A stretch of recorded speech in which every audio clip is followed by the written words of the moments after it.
یہ مبلغ کو چاہیے، مدرس کو چاہیے، بیان کرنے والے کو، جس بات کو عرف عام کے اندر جو بات زیادہ مشہور ہو جائے، لوگ سمجھنے لگ جائے واقعتاً قرآن پاک کے اندر ہے، لوگوں کی اس غلطی کو دور کیا جائے۔ سمجھ آئی ہے کہ نہیں؟ اب حضرت ایوب علیہ السلام کی بیماری کے بارے میں یہ کتنے سال مشہور ہیں؟ 18 سال۔ لوگ سمجھتے قرآن پاک کے اندر، حالانکہ قرآن نے کہیں صراحت نہیں کی 18 سال کتنے، ساری طور مورخین کی روایتیں، کوئی کہتا ہے 7 سال، کوئی کہتا ہے 9 سال، کوئی کہتا ہے 18 سال۔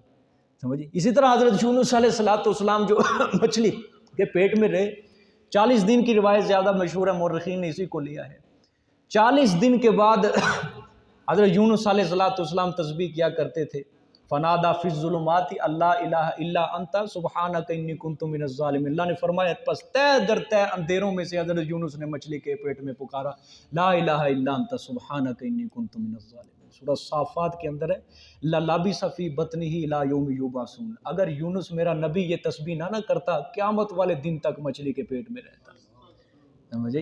مچھلی کے پیٹ میں رہتا۔ یہ تسبیح کی ہے تو ہم نے اس کو بچایا مچھلی کے پیٹ سے، وگرنہ ہم قیامت والے دن تک مچھلی کے پیٹ میں رکھتے۔ یہ کیا تھی؟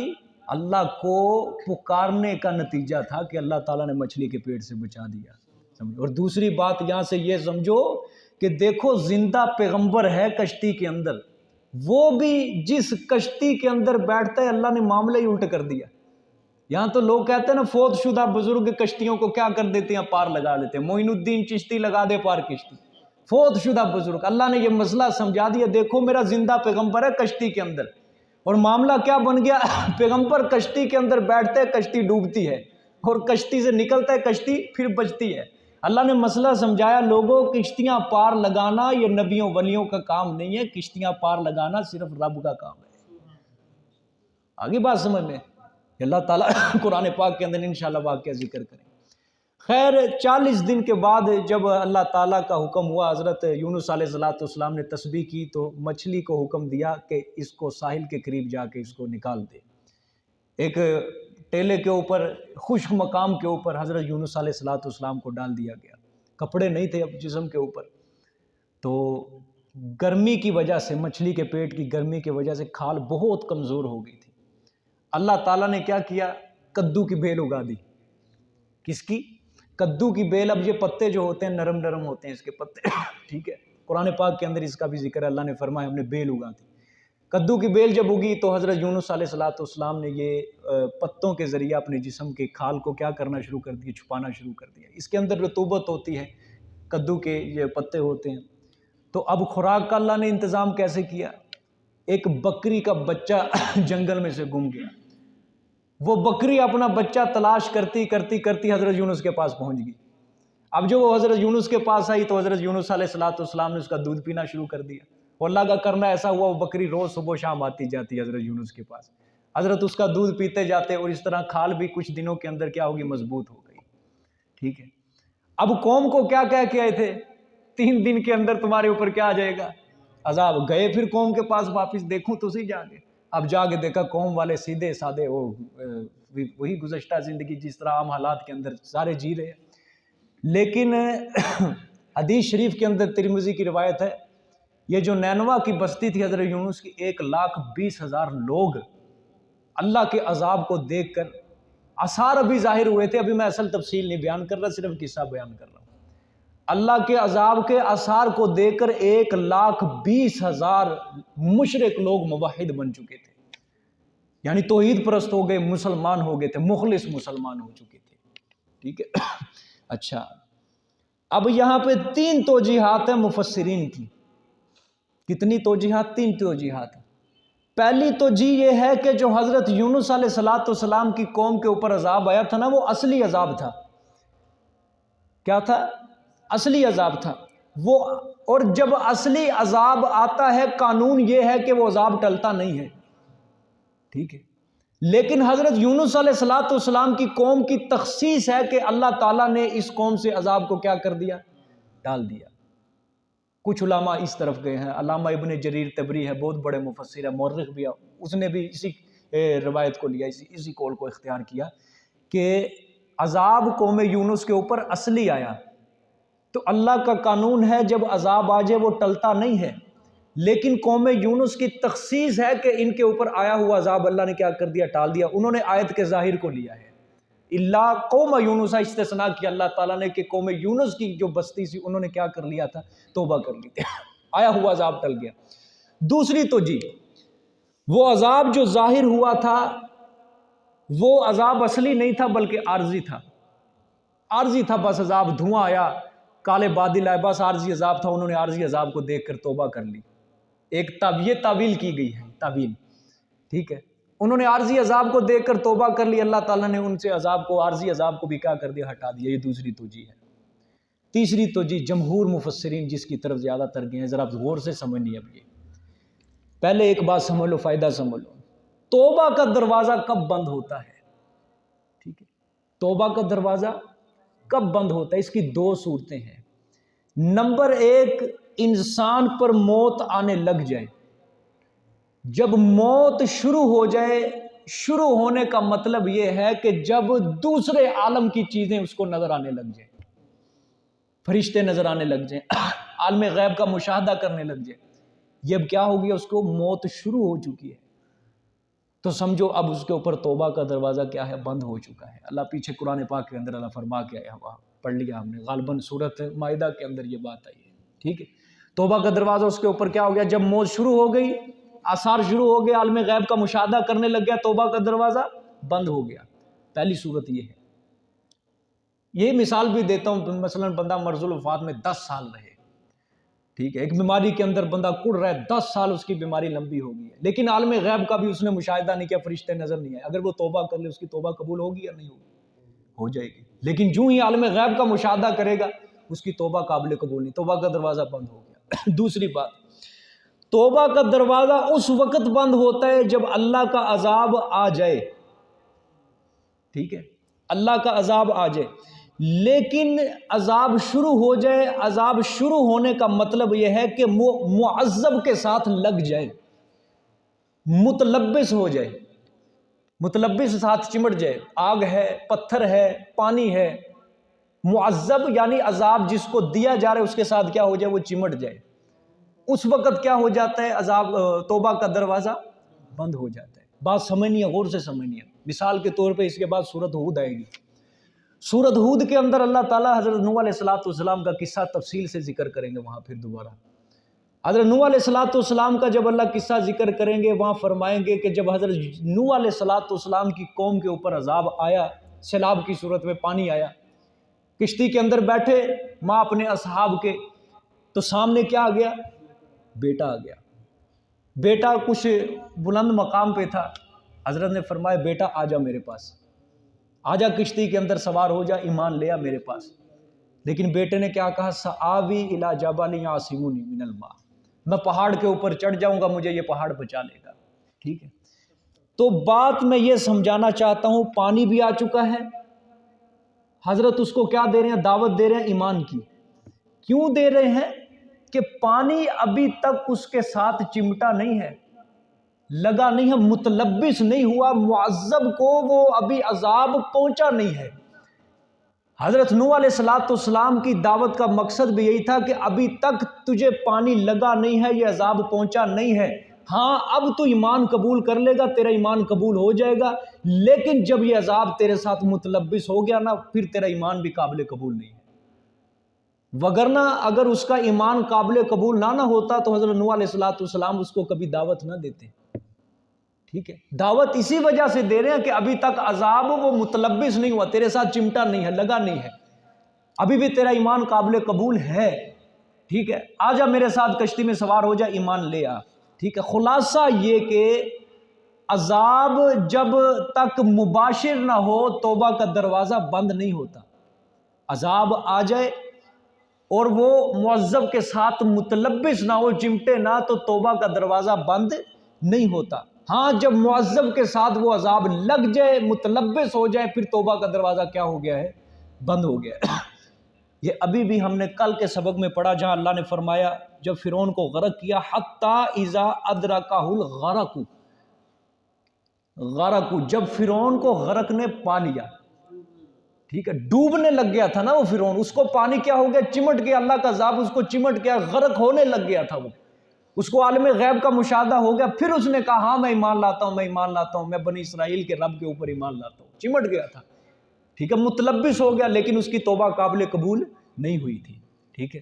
تو اب تیسری توجیہ اب سمجھو، حضرت یونس علیہ السلام کی قوم کے اوپر جو عذاب آیا تھا نا، وہ وہی تھا جو ان کے اوپر آنا تھا، عذاب وہی تھا جو ان کے اوپر آنا تھا، لیکن ان لوگوں نے عذاب کو دیکھ کر عذاب شروع ہونے سے پہلے، عذاب کے متلبس ہونے سے پہلے، مباشر ہونے سے پہلے انہوں نے توبہ کر لی، اللہ تعالیٰ نے ان کی توبہ کو قبول کر لیا، ان سے عذاب کو کیا کر دیا؟ ہٹا دیا۔ جمہور مفسرین بھی اسی بات کی طرف گئے ہیں کہ ابھی ان کے اوپر عذاب نہیں آیا تھا، عذاب کے ابتدائی آثار ہی تھے، آثار تھے، فصل بادل آ رہے تھے، کالے آثار تھے، انہوں نے پھر سمجھا وہ جو یونس ہمیں جو دھمکی دے کے گیا نا کہ اللہ کا عذاب آئے گا، سمجھو وہ عذاب آ رہا ہے، لہٰذا توبہ کر لو، بچ جاؤ گے۔ پھر انہوں نے کیا کیا؟ اپنے قوم کے بچوں کو لیا، سارے بوڑھوں کو لیا، اپنے جانوروں کو لیا، یہ حضرت یونس کو تلاش کرنے نکل گئے، آئے یہ جنگل کے اندر، حضرت یونس تو چلے گئے تھے، جنگل کے اندر آئے یہ سارے، انہوں نے مل کے سارے آوزاری کی، گریہ وزاری کی، انہوں نے پھر توبہ کی، اللہ تعالیٰ سے ان کی توبہ قبول ہو گئی تھی، ٹھیک ہے۔ یہ مطلب ہے اصل کہ ابھی تک عذاب اللہ فرمانا یہ چاہتے ہیں جتنی قوموں پر بھی میں نے عذاب نازل کیا نا، کسی نے بھی عذاب کو متلبس ہونے سے پہلے توبہ نہیں کی، مباشر ہونے سے پہلے چمٹنے سے پہلے توبہ نہیں کی۔ ہاں، قوم یونس ایک واحد قوم تھی جنہوں نے عذاب متلبس ہونے سے پہلے توبہ کر لی تھی، ہم نے ان کی توبہ کو کیا کر لیا؟ قبول کر لیا۔ ہاں، باقی قومیں بھی اگر عذاب کو متلبس ہونے سے پہلے توبہ کر لیتی، ہم ان کی توبہ قبول کر لیتے، لیکن جب عذاب ان کو متلبس ہو گیا بقیہ قوموں کو، پھر ظالم کہتے تھے ہم ایمان لا ایمان، جس طرح فرعون نے کہا تھا عذاب چمٹ گیا۔ قوم عاد جو تھی، قوم عاد کے اوپر عذاب آیا تھا نا آندھی کا، اور جن کے اوپر 7 راتیں 8 دن تک آندھی چلی، جب وہ کالے بادل آئے نا، 1 سالی پہلے آئی ان کے اوپر کالے بادل آئے، انہوں نے کہا یہ تو ہمارے اوپر ہاذا ممطر، یہ تو برسے گا ہمارے اوپر، لیکن قوم یونس نے کیا کہا تھا کہ یہ جو عذاب آ رہا ہے ہمارے اوپر، جو یونس کہہ کے گیا تھا نا، وہ عذاب آ رہا ہے ہمارے اوپر، ٹھیک ہے۔ قوم عاد نے کیا کہا؟ یہ بادل ہم پہ برسے گا، سرسبز و شاداب ہو گئے ہم، اور الٹی نافرمانی کیے جا رہے ہیں، اور الٹیاں نافرمانیاں کی جا رہی ہیں۔ اللہ نے فرمایا یہ عذاب نہیں ہے، یہ وہی عذاب، یہ بارش نہیں برسائے گا، یہ وہی عذاب ہے جس کو تم مانگ رہے ہو، ٹھیک ہے۔ پیغمبر کے سامنے تم چیلنج کیا کرتے تھے، ہاں اگر تو سچا ہے نا تو لے عذاب، لے عذاب، ان کنتم صادقین، ان کنتم صادقین، لیکن انہوں نے نہ مانا، اللہ نے ان کے اوپر عذاب کے اوپر مبتلا کر دیا، ٹھیک ہے کہ نہیں؟ تو اب دیکھیں یہ آیت کا ترجمہ دوبارہ، فلولا کانت قریۃ آمنت فنفعها ایمانها الا قوم یونس، پس کیوں نہ تھی وہ بستی ہلاک کی ہوئی، آمنت ایمان لائی، پس نفع دیتا اس بستی کو ایمانها ایمان ان کا، الا قوم یونس مگر قوم یونس، لما آمنوا کشفنا عنہم جبکہ ایمان لائے وہ، کشفنا عنہم دور کر دیا ہم نے ان سے عذاب رسوائی کا، فی الحیات الدنیا دنیا کی زندگی میں، ومتعناہم الی حین اور نفع دیا ہم نے ان کو ایک وقت تک، ٹھیک ہے، یعنی موت تک، جب تک جس کی موت تھی ہم نے اس کو ایک وقت تک نفع دیا۔ آگے وَلَوْ شَاءَ رَبُّكَ لَآمَنَ مَنْ فِي الْأَرْضِ كُلُّهُمْ جَمِيعًا، اور اگر چاہے تیرا رب تو البتہ ایمان لے جو بھی زمین میں ہے، کلہم جمیعا سارے کے سارے۔